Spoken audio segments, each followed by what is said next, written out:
Normies like myself who never owned the Wolf Grey 5s from back in 2011 have a chance to grab these on February 28th for a retail price of $220. Now, that's it? That was it? That was all? Damn.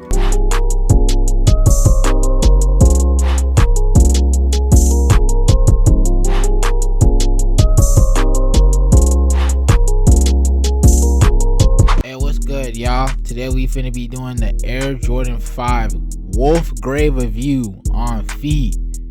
Boy, I ain't gonna lie, man. Nah, I done been hearing about these. I done been seeing these around. You know what I'm saying? Bro, me personally, bro, I'm not really, you know what I'm saying, against this shoe. I'm kind of rocking with it. We finna tap and see if it's worth a cop or not. Without further ado, let's get to it, man. The Jordan 5 hot streak continues with the release of one of the best non-OG colorways of all time, the Air Jordan 5 Wolf Grey, returning for the first time in 15 years. Wow. Wow, wow, wow, wow. But are the Wolf Grey 5s a must-have? Alright, off rip, first impressions.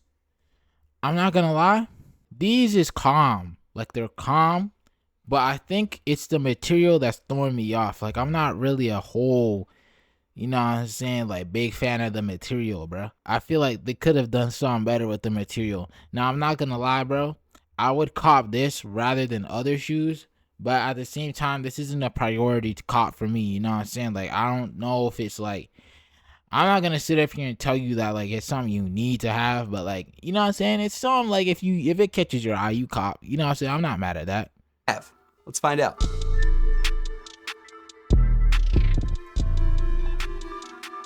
I think it's fair to say that we've been on a generational run of retros for the Air Jordan 5. He ain't lying. I mean, we've gotten the Metallic 5 reimagines, which actually ended up being like one of the best reimagines that we've gotten in a really long time. We got the Tokyo 5s returning. We got the Great 5s. We got the Great 5s was hard. I didn't catch my hands on these though. I'm going to eventually though. Fire Red 5s, we've gotten Amomaniere 5s, and now we're getting the Wolf Grey 5s, a shoe that first released back in 2011, never got a retro, and now all of a sudden in 2026, 15 years later, we're getting them back. This is great. The Wolf Grey 5s have been a pair of sneakers that have become grail status shoes for a lot of different people, mainly because it's such an easy and versatile pair of sneakers to wear, and it hasn't re-released since its first release back in 2011, so the resale prices for these pairs did get crazy over time. Interesting. I mean, it's been a while, and if you wanted to rock a pair of these, you really just had to shell out the money. But finally, normies like myself who never owned the Wolf Grey 5s from back in 2011 have a chance to grab these on February 28th for a retail price of $220. Now, that's it? That was it? That was all? Damn.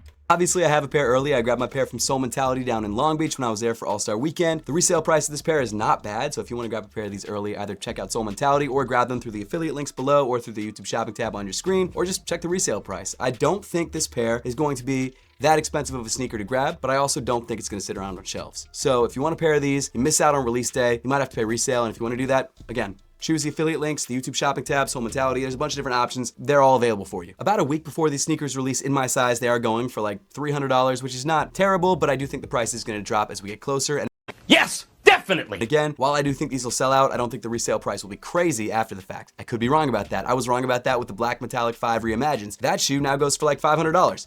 500? Hey, it makes sense though. Not gonna lie. Who saw that coming? I certainly didn't. It's possible it happens again with these, but who knows? I don't know stock numbers. I don't know who's getting them and who's not. I'm a regular person who reads sneaker blogs. Sorry to break it to you. Before we get any farther into the sneaker though, let's first take a look at the box because Jordan Brand did change things up a little bit. They went for an all gray box, very reminiscent of like a cool gray pair of 11s or something like that. You've got the gray top with the white Jumpman. You've got the Nike Air branding on the front. The bottom half of the box comes with like a white base with this dark gray splatter print, which is similar to what you have on the shark teeth. We'll talk about that a little bit later. And then of course you've got the size tag, which in my case, I grabbed a size 9, which is my true size, and the official colorway is light graphite white wolf gray. There's really nothing to talk about inside the box. No, not really, bro. Let's move past that. They keep it pretty simple. I think this is going to be mainly a GR release, so I wouldn't expect any sort of crazy packaging other than the box itself, which is not crazy, but it's cool. And that's why I think the shoe is so popular. It's not crazy, but it is cool. Cool gray. It's wolf gray, but you know, you understand what I'm saying. But getting into the sneaker itself, Jordan Brand has seemed to keep this pair almost identical to the 2011 pair. Now, I haven't had a pair of those in hand in a very, very long time, so I don't know for sure, but based on images that I'm seeing, it looks pretty similar. So starting off around the toe, you've got this mud guard, which comes in this white nubuck material that actually seems like it's kind of wrinkled or crinkled a little bit, and that same texture is done throughout the entire upper of the shoe. It's all this sort of dark wolf gray, crinkled nubuck, which I've got to say, initially, yeah. again, bro, I feel like they could have done this a little bit better with the material. Like, I don't know, man. I'm not a fan of it, bro. I don't like the furry material, bro. I just don't do it. It's not for me, bro. But hey, if y'all rocking with these, let me know. To each their own. You feel what I'm saying?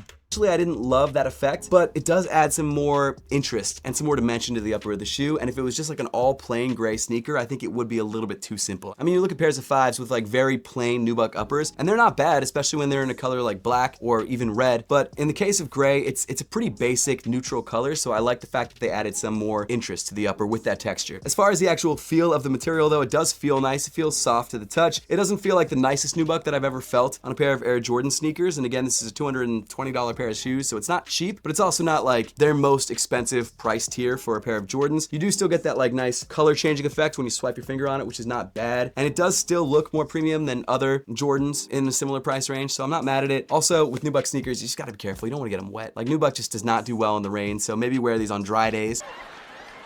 That's a damn shame. All that being said though, it looks good. It's very easy to rock with a lot of different fits, which is again sort of the main appeal of the shoe. The shoe is very, very easy to throw on with really anything. As you continue up farther on the sneaker to the midfoot panel, which turns into sort of the eye stay, you've got these darker gray TPU hits, which have eyelets in them. Weaving through these eyelets, you've got these flat, I guess lighter, definitely lighter gray laces, but I don't know if that's like a cool gray or like a medium gray. Either way, you've got these lighter gray laces. You don't get an extra set of laces inside the box, so just keep that in mind. If you want to switch out the laces, you are gonna have to buy some extra laces, and always, always, always make sure that you're grabbing the right lace length. There have been many times where I bought a pair of laces on Amazon or something and I realized that's not the right length for the shoe. The laces don't look bad though. They create That's unfortunate, bro. But hey, I guess it happens to the best of us, huh? a nice little subtle contrast, but it's nothing major. Underneath the laces, you've got your clear rubbery mesh, which you have on every other pair of Air Jordan 5's. It's not always clear, but in this case it is. And then towards the top of the sneaker, you've got your reflective 3M tongue, which is nice. You've got the Jumpman in the center in a very light gray, sort of a glossy or shiny, almost silvery look, which I like. And of course, you've got your lace locks here, which are clear with the little very light gray or almost white lock, I guess itself, in the center, which is nice. Now, one thing I will say about lace locks is that they always flip on me. Like every time I wear them, they just flip out. So I just don't like wearing them that much. In fact, filming the on-foot portion of this video,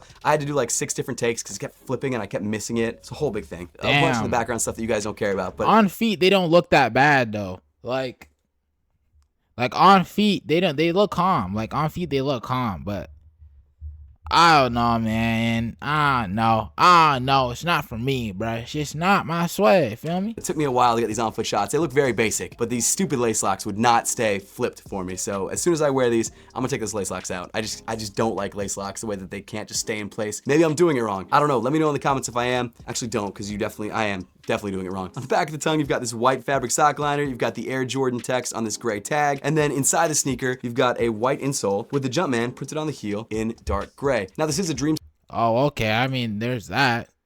Cell insole, but it's a little bit stiffer than what you had on like the Levi's 3's that we just reviewed recently. And it's fine. It's a job done. The Air Jordan 5's are not an uncomfortable pair of shoes. I will say that. I do think they are more comfortable than other pairs of retros out there. Not the most, but definitely not the worst. As far as sizing and fit though, hate to tell you, if it's true to size, I would say that this fits just like every other pair of Air Jordan 5's, at least every other pair of 5's in my collection. I usually go true to size, but grab whatever size you usually grab in Air Jordan 5's, or go true to size if you're not sure. I think you're gonna be happy with true to size. I should mention that my sock brand Apothecary just dropped our Wolf Gray 5 inspired socks, which are Bro got socks to match with it. Like he takes this to a different level, huh?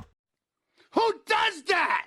available right now through the link in the description below if you want to grab them. They match the shoe perfectly and they look great with this pair of shoes. I've been wearing them in all the on-foot shots. I think it's a dope look. We dropped these, we dropped Infrared 6 inspired socks, we dropped Air Jordan 13 Chicago inspired socks, and some Off-White inspired socks as well. Check them all out through the link in the description below and use code SETH for $10 off of your first order. Not bad. Get those socks for literally $5. So if you want to check out Apothecary socks for the first time ever, use that code, grab a pair of Wolf Gray 5 socks, and rock them with your sneakers. I think they look great. Continuing back on the sneaker, you get some more of that clear plastic mesh on the midfoot. Then even farther back, you've got that 23 branding embroidered into the lateral side of the heel. It's only on the lateral side. And it's actually a detail that we found most recently on the other Air Jordan 5 Fire Reds that just dropped last year. It was originally only done for PE Jordan, so only Michael had pairs that had the 23. But then as Jordan releases started to happen, certain colorways of these shoes got this PE touch, and obviously the Wolf Gray 5s are one of those shoes. And I really like it a lot. It adds a nice little extra bit of something going on. You got this nice little silvery embroidery as, I guess, the shadow or the side of the text, and then of course you got this dark Wolf Gray embroidery as the lettering itself. itself. Very cool touch. I don't think every Air Jordan 5 should have it, but I do think on the shoes that it already comes on, it's a nice addition. Then on the back of the shoe, you've got another I like the white they got going on the inside of the shoe and just a little white accents that add to it. It's kind of fire.